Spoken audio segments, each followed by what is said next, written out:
oyentes y a Me todo el encanta equipo de la porque él radio. viene y ya, al rato ya estábamos enfervorizados los tres con Germán también, así que dije, vamos a hablar de esto en la radio. Resulta que en un momento Germán pasa y dice, si no fuera de derecha, yo lo voto. Y Andrés le dice, pero si somos medio primos nosotros, estamos medio... Y si uno se pone a pensar la izquierda y la derecha y hace un círculo, un recorrido circular, se tocan abajo. Y ahí, a partir de ahí, nos empezamos a poner a pensar o a charlar algunas cuestiones y hablábamos de que no podemos hablar ya ni siquiera ni de derecha ni de izquierda. Estamos como con otra problemática en este momento en la Argentina. Lo que pasa es que el liberalismo tiene muchas expresiones, tantas expresiones como los individuos que las componen. Y ser liberal implica ser uno mismo. Y hay una confusión con la gente que cree que somos de derecha. No somos ni de derecha ni de izquierda, somos liberales. O sea, no aceptamos, en definitiva, ¿qué es lo que define un liberal? El ejercicio de una determinada ética y una moral.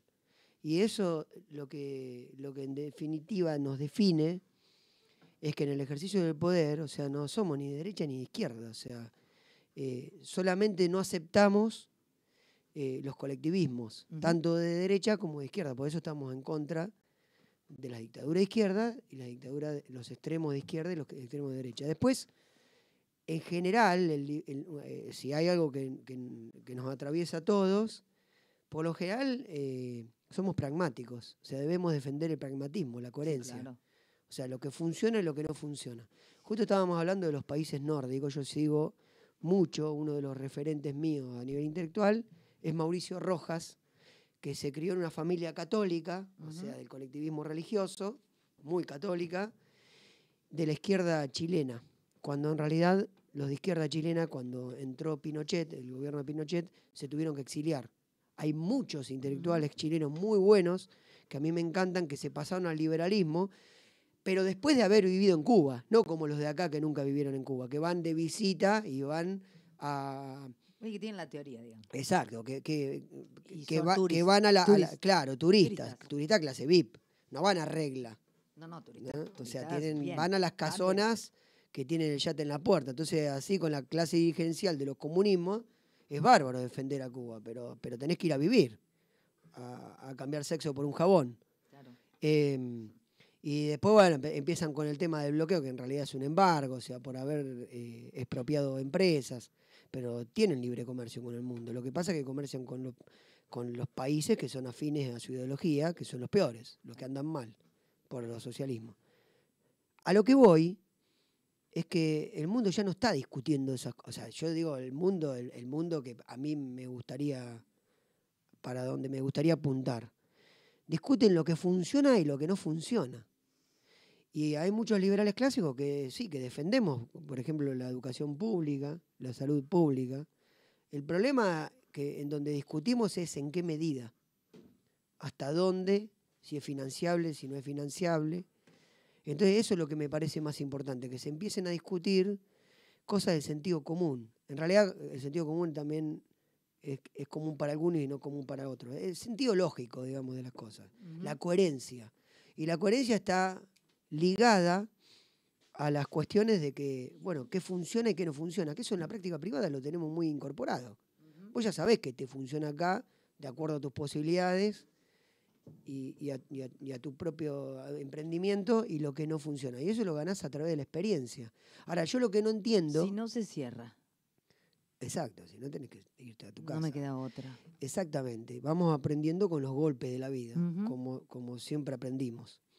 A veces tenemos aciertos y muchas veces tenemos desaciertos.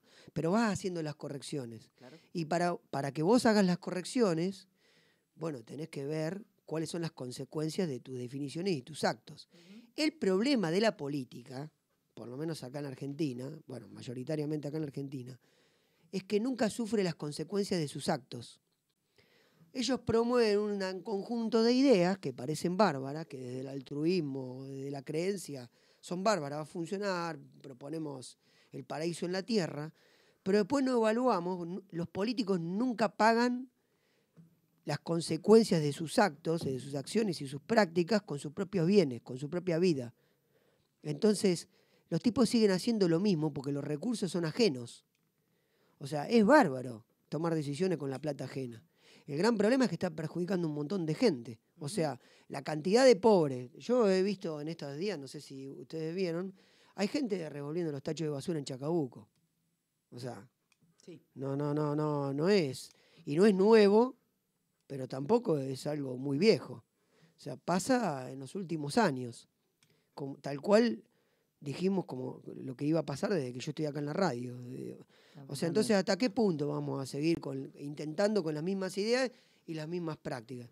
Yo, por ejemplo, soy de la idea de que en política hay que armar desde abajo para arriba, para empezar a escuchar a la gente. O sea, yo lo que veo es que la desconexión de la política con la realidad es... Esto lo venís diciendo de la desconexión entre la realidad y la política, la venís diciendo desde que tengo uso de razón. Y también venís diciendo la falta de compromiso que tenemos como sociedad.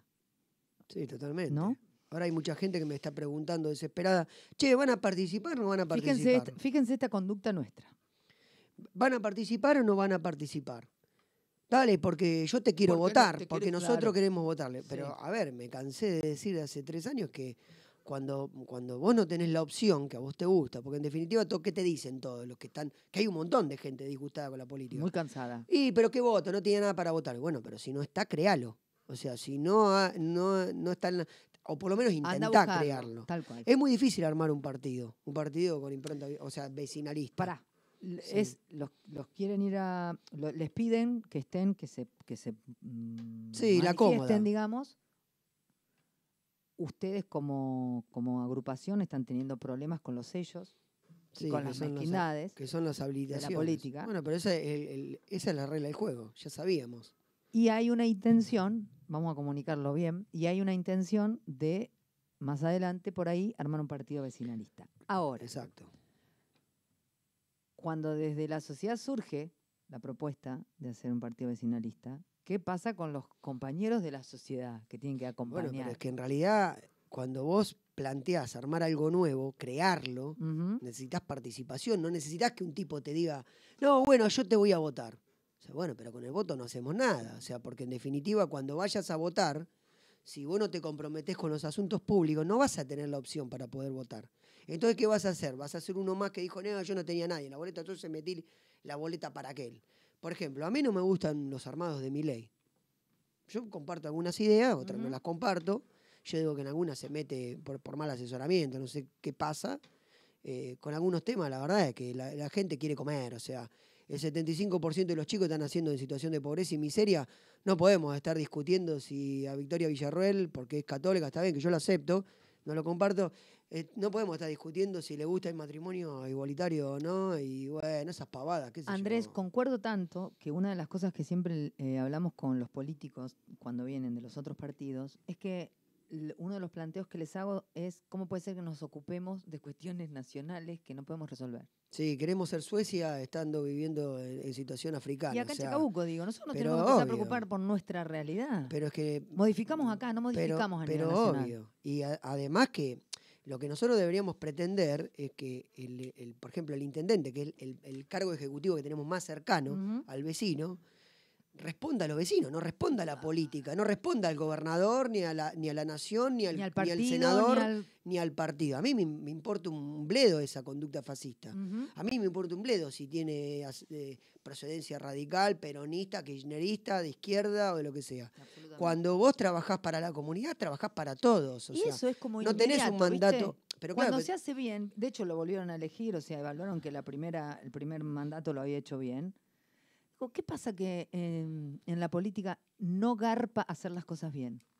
Bueno, pero porque hay un problema en la sociedad. Pero justamente, ¿qué nos pasa a nosotros que no garpa hacer las cosas bien? Bueno, pero porque no estamos evaluando bien. Que el voto tenga que ver con, a ver, cómo vivimos la mayoría, porque también está la gente que no piensa en el otro. Yo digo, la mayoría, ¿cómo vivimos mejor? ¿Con quién? Pues. No, pero eso, Ivana, de que la gente no piensa en el otro, más te lo acepto. Hay un libro de Ayn Rand que se llama La virtud del egoísmo. Hasta el egoísta más egoísta tiene una virtud, pensar en sí mismo. O sea, decime a quién le va bien así con esta situación. O sea, no le va bien a nadie, ni el más egoísta.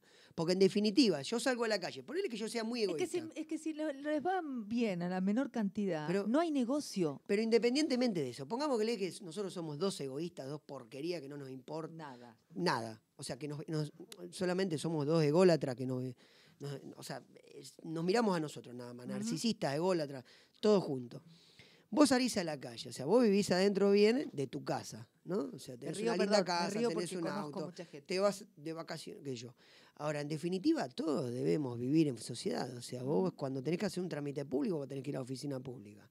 Cuando tenés que salir a la calle, tenés que convivir con el vecino. O sea, ¿a quién le sirve que a toda la gente le vaya mal? O a la mayoría le vaya mal cuando vos te estás yendo bien. O sea, ¿quién quiere ser el millonario del peor barrio del mundo? O sea, nadie. Yo creo que hasta tenés que ser muy estúpido. O sea, en definitiva, hasta por egoísmo mismo, tenés que tratar de hacer las cosas bien para que a tu vecino le vaya bien. O por lo menos que no. Y como gobierno, a nivel municipal, tanto tenés que hacer las cosas bien, porque no te sirve un montón de gente pidiéndole a desarrollo social comida. No te sirve. Pero obvio. ¿Entendés? O sea, en definitiva. Entonces yo me pregunto, ¿qué nos pasó a los chacabuquenses que estamos como. Bueno, yo tengo mi teoría. Yo creo que en general hay generaciones que si bien desprecian el marketing y digamos el hecho de que el mercado defina las cosas y qué sé yo, están dentro de un mercado que es el mercado de la política, de los votos, en donde el político conoce perfectamente que las cosas entran por marketing, entran por emoción. El 90% de las acciones humanas se hacen por emoción y no por racionalidad. Entonces, lo que yo pienso es que acá hay que hacer una crítica, tenemos que hacer una crítica a todos, incluidos nosotros, de cuántas veces votamos mal. A la gente le da vergüenza decir que votó mal. Eso a mí me parece muy loco. Yo voté mal siempre. Más que el resultado. Y vas a salir a algún boludo que dice, viste, vos votaste cosas. Sí, bueno, pero yo probé. O sea, todos votamos mal. ¿Cuál es el problema? Tenemos una pero cantidad obviamente que lo dicen en público. En privado saben a ellos mismos cuántas veces votaron mal, porque son cada vez más pobres, porque después se están quejando por el precio de la lechuga o el precio del tomate. Entonces, cuando vos le decís, sí, bueno, pero a vos no te está yendo tan bien. O sea, evidentemente en la repartija no te tocó tanto. Estás defendiendo de manera religiosa a un político que en definitiva en los últimos 10 años, 20, 30 o 40, te cagó la vida. Y le cagó la vida a tus hijos, que es mucho más grave eso. Entonces, creo que hay que hacer una crítica a nosotros mismos, a la sociedad en general, y dejar de que el 80% elija las cosas simplemente por emocionalidad. Porque si somos, vos fíjate, no es casual que los políticos hablen de fe, de esperanza, y hablen del futuro. Sí, es que o sea, siempre están promoviendo un futuro que no va a existir así. Nosotros no sabemos votar para construir. Es que tenemos que limitar. Porque tampoco se gobierna para Yo creo que el voto debería estar limitado a un proceso racional, o sea, pensado. O sea, ¿qué estás eligiendo cuando vos elegís representante? Tenemos que empezar, me parece que nosotros, por lo menos nuestra gente. Primero, decirte que, no sé si lo hablamos con vos. Pero no conocen las propuestas. Pero yo tengo la sensación de que nuestra generación, los que tenemos hoy entre 45 y 50, y creo que esto le ha pasado a todas las generaciones, pero creo que nuestra generación entendimos la política tarde. Y creo que es la evolución lógica del ser humano. Sí. Que entiende la política entre los 45 y los 50. Hay que comprender que cómo funciona, digamos. Bueno, pero hay que comprender que nosotros. A partir de ahí el voto cambia. Cuando uno entiende, algo cambia. Llevémoslo a cualquier ámbito de la vida. Cuando uno entiende, puede hacer alguna modificación. Y me parece que es un momento importantísimo, social, una coyuntura. Fíjate que no hay líderes mesiánicos que nos puedan arrastrar con frases lindas, motivacionales, o con historia política. O sea, no pueden manotear nada, no pueden distraernos con nada. Y ahora los sujetos que van a construir somos nosotros como sociedad. Podemos decir, voto una idea, como decís vos, una emoción, una tradición familiar, una costumbre, una manera de mirar el mundo, o puedo mirar otras cosas para decidir a quién voto. O puedo dejar de engancharme con lo que me enganché toda la vida, con ese voto no pensado, con aquel voto de yo a esta gente no la voto en mi vida, no sé a quién voto, pero yo a esta gente no la voto nunca. Empezar a mirar cómo votamos y qué elegimos. Sí, totalmente. Es un ejercicio que no sé si hacemos. De hecho, es muy cierto lo que vos decís, que nosotros somos una generación tardía, que comprendió las ideas políticas. Tarde. En realidad comprendimos que las ideas tienen consecuencias en la práctica y que la práctica es lo que define al ser humano. Es importante la idea, obvio. Es bueno que vos tengas buenas ideas, porque si tenés mala idea ya la práctica va a ser mala. Correcto. Ahora, lo grave es cuando tenés buenas ideas y después tenés malas prácticas, que no se conectan. Nosotros comprendimos eso y yo creo que eso tiene un origen. Nosotros somos hijos de una generación que fue silenciada, que no podía hablar de política. Lo hablamos con Elisa. Que en cada familia nos decían, no te metas, no digas esto, no digas lo otro. Yo viví permanentemente con eso. No digas esto porque corres peligro, porque nos metían el miedo. Nos han gobernado nuestras propias familias con miedo.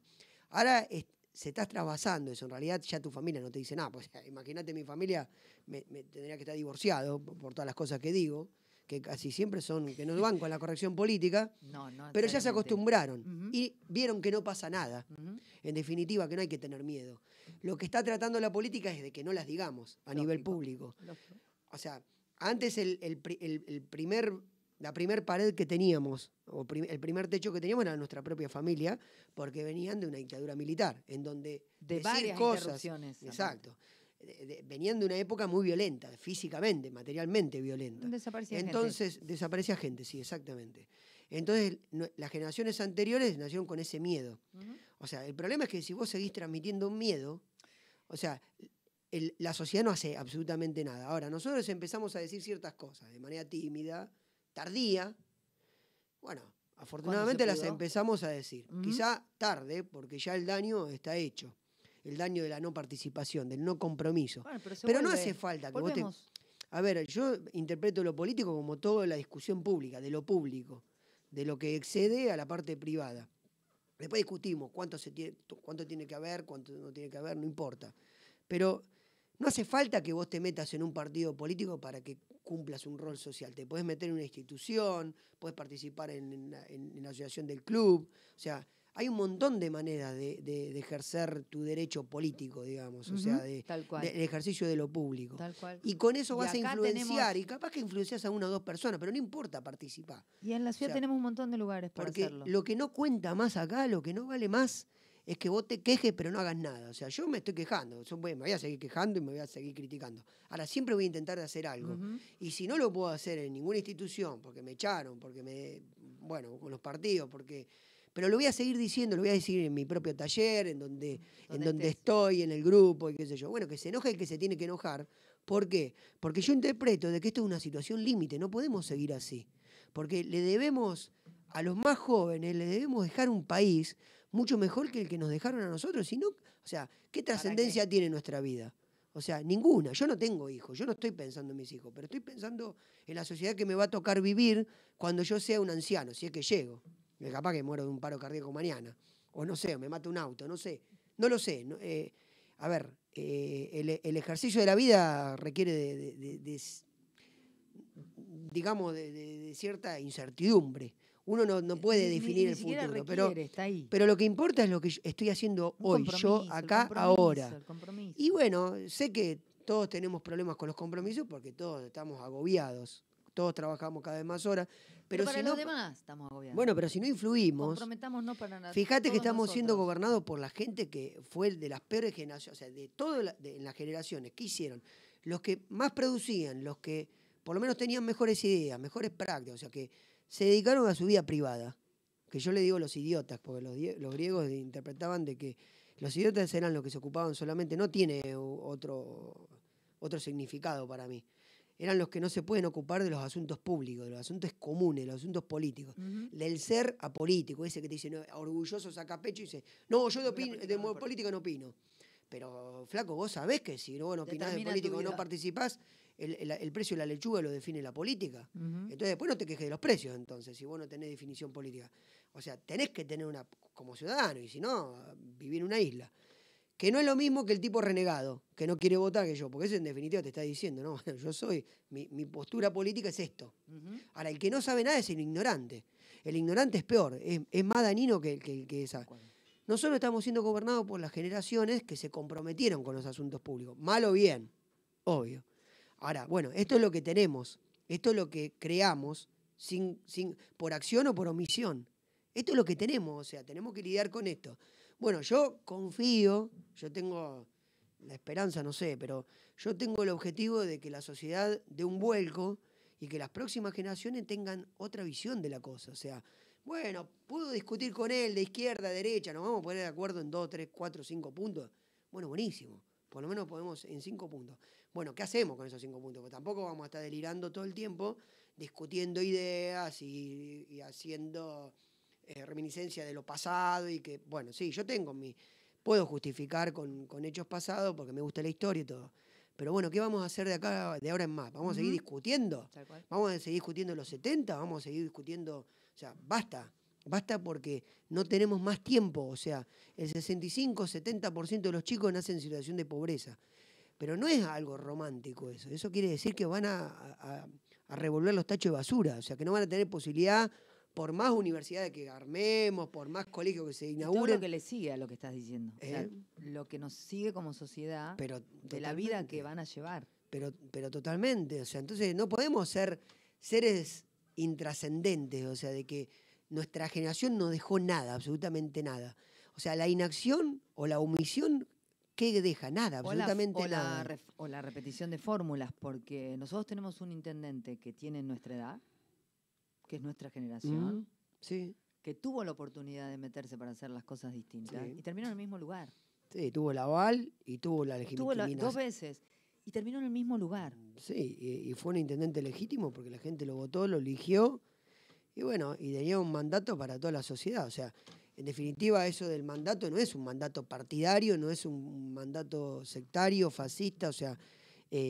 fascista digo por un grupo que representa solamente un grupo de personas. Cuando vos pasás a la administración pública, sos un servidor público, de lo público. Tal cual. Tenés que servir al que te votó y al que no te votó también. O sea, y bueno, de última te cagás a puteada con uno, pero por lo menos Andrés, cumplí tu función. Andrés, ¿por qué somos la generación de que hacer las cosas bien no garpa? Bueno, pero porque el incentivo está cambiado. Imagínate que a quién... Pero bueno, eso es muy claro. Eso, ahí está la respuesta. Llegás al gobierno. ¿Qué te tenés que plantear? Bueno, si la política es cuántos votos tenés, hacer las cosas bien. No hay manera de que no te elijan. Bueno, pero imagínate que en la vida tenés que tener incentivos para comprometerte con las cosas. O sea, si vos estás viendo desde chico, nosotros desde chico que vimos, del que se metió en política, que era el más inútil, que no sabía hacer nada, que se metió en política, en definitiva, cuando entró en política, independientemente de que se hayan recibido, que tengan los títulos, que nunca pagaron, porque yo en eso no estoy de acuerdo con que sea... pero no nos metemos ahí porque nos abrimos... No, porque, claro, empezamos con otra discusión. Pero en definitiva, de lo que estamos hablando es... Tienen todo el aval, ponele. Claro, si vos te comprometiste con ciertas cosas, y en definitiva, o sea, con todo ese poder que la gente te dio, porque en definitiva te están delegando el poder para que vos hagas. Si no podés hacer, y si vas a poner la excusa de que no, esto no se puede, bueno, retírate, no cobres más, andate y volvé a tu actividad privada. Ahora, lo que estamos viendo, que ese es el problema que tiene todas las generaciones, es que están tergiversados los incentivos. El chico que ve, y bueno, que el narco, que el puntero, que el que vende marihuana, que el que está en la trance, qué sé yo, gana más que el que trabaja. Nosotros que vemos, los políticos de nuestra generación son los que los que más mejoraron. O sea, vos por ahí ves un tipo que ha trabajado toda la vida, que estudió, que trabajó, que se rompió el culo y que sigue patinando en el barro y sigue con los mismos problemas que hace 10, 20 años. Entonces, yo creo que hay que cambiar los incentivos. O sea, ¿cómo vamos a culpar solamente a un tipo que cobra un plan y que no hace nada durante, no digo 3 años, durante 10, 20 años, si el incentivo es ese? O sea, bueno, hay que explicarle que en algún momento decirle, bueno, yo te doy el plan, pero vos capacitate, anda a la escuela de oficio, de algún lado tenés que aprender, como cuando era en nuestra casa. O sea, si otra vez vamos a lo mismo, si lo podemos hacer en lo privado, que para mí lo privado no es mala palabra, es lo que vimos puertas adentro. Sí, mis viejos me apoyaron en todo lo que podían y que yo, quizás menos que otras familias que tenían más y quizás más que otras familias que tenían menos. Pero en definitiva, en un punto me dijeron, bueno, mirá, escuchame, nosotros te estamos dando herramientas, vos tenés que absorber las herramientas y después salir a la vida. Obviamente que tenés cierto margen de acción y de cometer errores, ¿no? Que son parte de la vida. Tal cual. Ayudar no está mal, para mí no está nada mal, o sea, está muy bien. Pero viejo, no se puede ayudar hasta el punto de que nadie haga nada. O sea, la nada termina siempre lo mismo. Entonces ya vimos que este sistema está agotado. O sea, el sistema que nuestros padres o nuestros abuelos pensaron para los últimos 40 años del país, con la corriente que sea, no funciona. Ya vimos que... No funciona. Esto es donde tenemos que llegar todos. Bueno, pero no podemos tener más generaciones que piensen que con un plan social van a vivir toda la vida. No podemos tener más generaciones de clase media que piensan que la universidad les va a ser gratis, que todo lo que viene, que en definitiva lo importante es conseguir el cargo público. O sea, necesitamos otra cosa. O sea, con eso nacimos, nos desarrollamos, nos criamos. El tema es, tenemos que empezar a ver que esto no funcionó, que está mal. En España se llega al gobierno, más allá del presidente y todo eso, los demás cargos políticos se llama por oposición, que significa que tenés que rendir el mejor, lo normal. La mejor nota, asume el cargo público. ¿Por qué en la Argentina no funciona de esa manera? Obvio. Por concurso. ¿Por qué en la Argentina no funciona? Yo conozco, tengo amigos que entran por concurso. Pero contestame por esto. ¿Por qué no funciona? Bueno, ¿Quién decide que funcione o no? Porque en definitiva el incentivo está en otro lado, o sea, es ser amigo del político. Si yo política asumo y lo pongo, no puedo meter ni a mi hermana, ni a mi primo, ni a mi tío, ni a mi perro, ni a mi cosa. No. Sí, y no puedo vivir de la política el resto de mi vida. ¿Vos no tenés algún amigo que entró por concurso? Yo sí. La casta, como dice Andrés, política, no va a plantear. Pero es que no le conviene. Lo que necesitamos. Claro, pero si no lo planteamos nosotros, eso es muy cierto lo que vos decís. O sea, pero ¿por qué tenemos que hablar siempre de lo que les conviene a ellos? Tenemos que hablar de lo que nos conviene a nosotros. Yo estoy hablando de lo que nos conviene por a nosotros. Por eso mismo, exactamente. Ese debería ser el discurso de la sociedad. A mí ya nos dimos cuenta que ellos saben lo que hay que hacer, pero ¿sabés por qué no lo hacen? Porque no les conviene. No les conviene económicamente. Yo en un momento empecé Derecho. Y una de las materias que tenés y se ríe solo, sí. Es Sociedad y Estado. Ajá. Y yo en ese momento lo veía así al vuelo, Sociedad y Estado, no interpretaba qué era. Y yo ahora empecé a diferenciar la sociedad del Estado. O sea, el Estado son ellos. O sea, y ese verso que me dijeron a mí, no, el Estado somos... No somos todos. Ojalá. O sea, en definitiva, la práctica no somos todos. Yo soy parte de la sociedad, no soy parte del Estado. Ahora, instrucciones ¿se necesita gente en el Estado? Sí, por supuesto. Nosotros ponemos a la gente en el Estado y después recibimos instrucciones. Pero claro que el concepto que tenemos que tener es que el que trabaja en el Estado es servidor público, es servidor de todos. Nosotros mandamos a los que están en el Estado, pero resulta que llega muy rápido que nos empiezan a dar órdenes a nosotros. Y hoy está pasando algo más grave todavía, de que yo conozco mucha gente que trabaja en el Estado que está muy enemistado con sus supuestos compañeros de trabajo, que fueron metidos por dedo político y que en definitiva, seamos buenos y digamos, entró por acomodo, pero viejo, entrá pero por trabajar.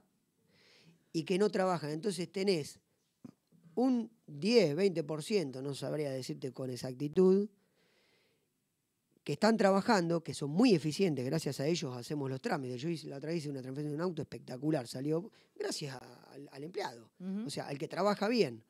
La calle, la calle que barren, la barren gracias al que barre, o sea, no es gracias al jefecito que se va de vacaciones a los 3 meses de entrar en gozo, ¿sí? al que se levanta a la madrugada y va y barre.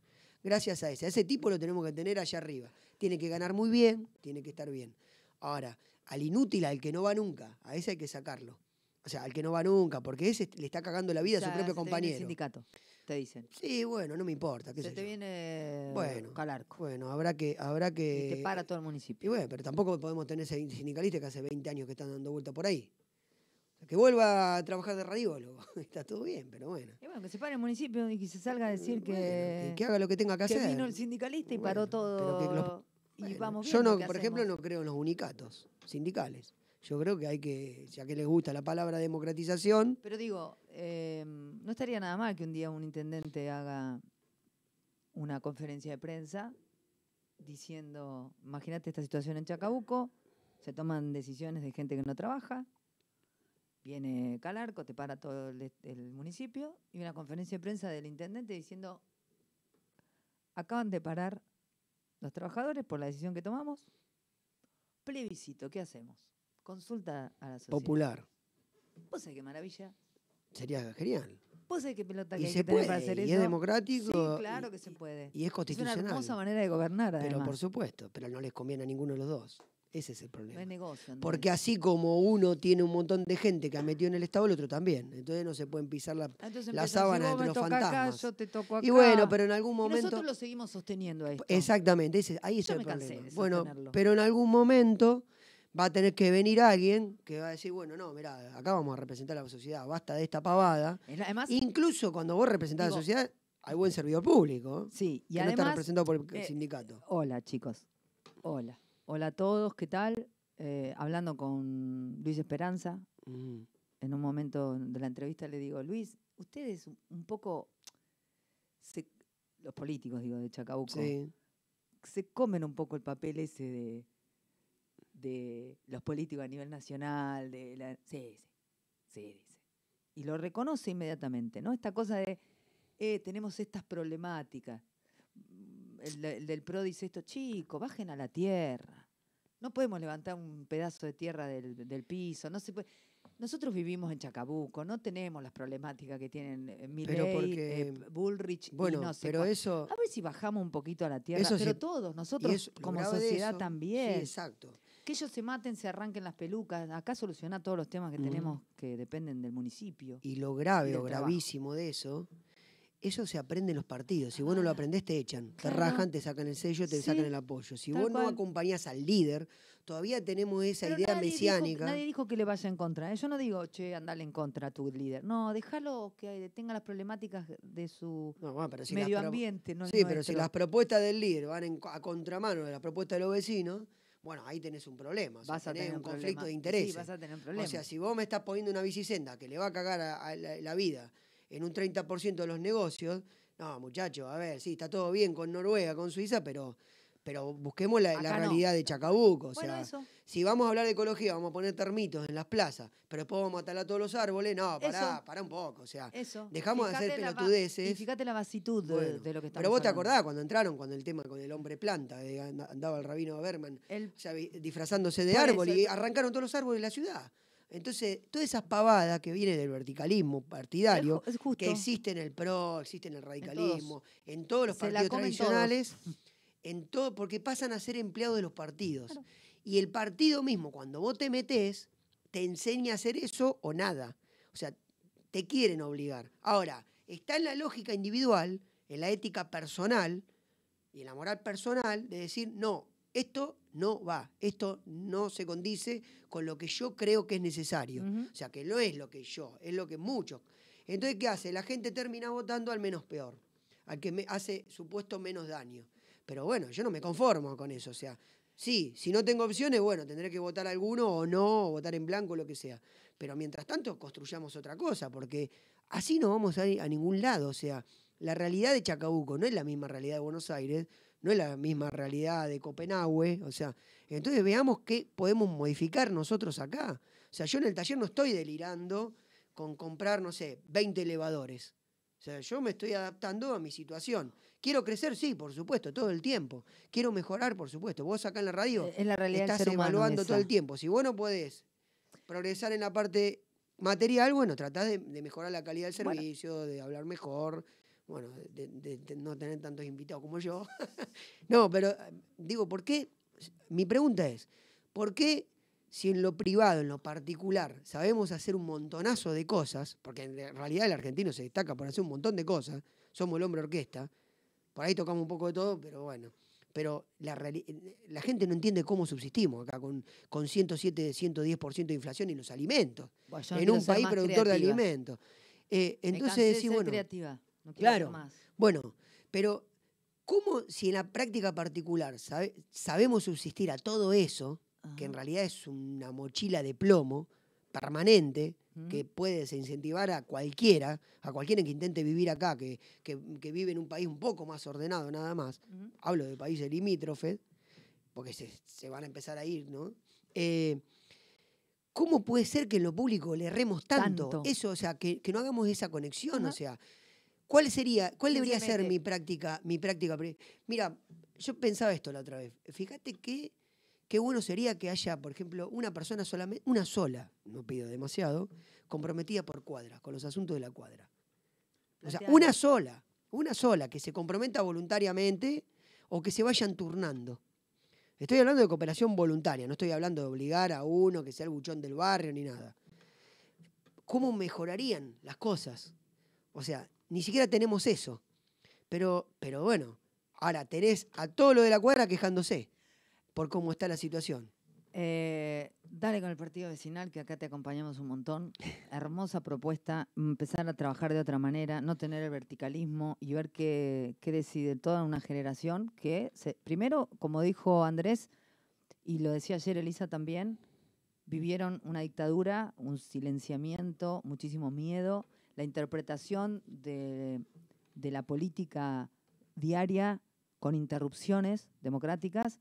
Y nosotros estamos desde el 83 hasta ahora, 40 años de democracia ininterrumpida, donde pudimos hacer el ejercicio en nuestra generación de pensar de manera prácticamente lineal, porque no tuvimos miedo a desaparecer, y nos dimos cuenta que al lugar donde se llega, más o menos, que es el mismo lugar donde nos llegaron nuestros viejos, y empezaron a plantearse las cosas, estamos mucho peor de cómo podríamos estar. ¿De quién depende estar mejor y crecer en esta ciudad de 48.000 habitantes? No, 52.000, 54.000 somos. ¿De quién depende? De nosotros mismos, obvio. Yo le di un resignificado a la palabra soberanía, que el soberano es el que se gobierna a sí mismo. Yo creo que tenemos que ser más soberanos. Nos encanta hablar de la soberanía nacional, de las Malvinas, del sur. Estamos discutiendo todo el tiempo. Pero, en definitiva, lo que tenemos que plantearnos es ejercer el autogobierno, gobernar nuestras propias vidas, ser dueños de nuestra propia vida. Que no quiere decir pisar al otro. Al contrario, yo me tengo que relacionar bien con el otro, de manera voluntaria. No que me imponga un líder, me diga, no, vos te tenés que portar bien con el vecino porque si no te voy a castigar. No, yo me tengo que portar bien con el vecino porque yo quiero tener buena relación con el vecino, porque comparto un montón de cosas.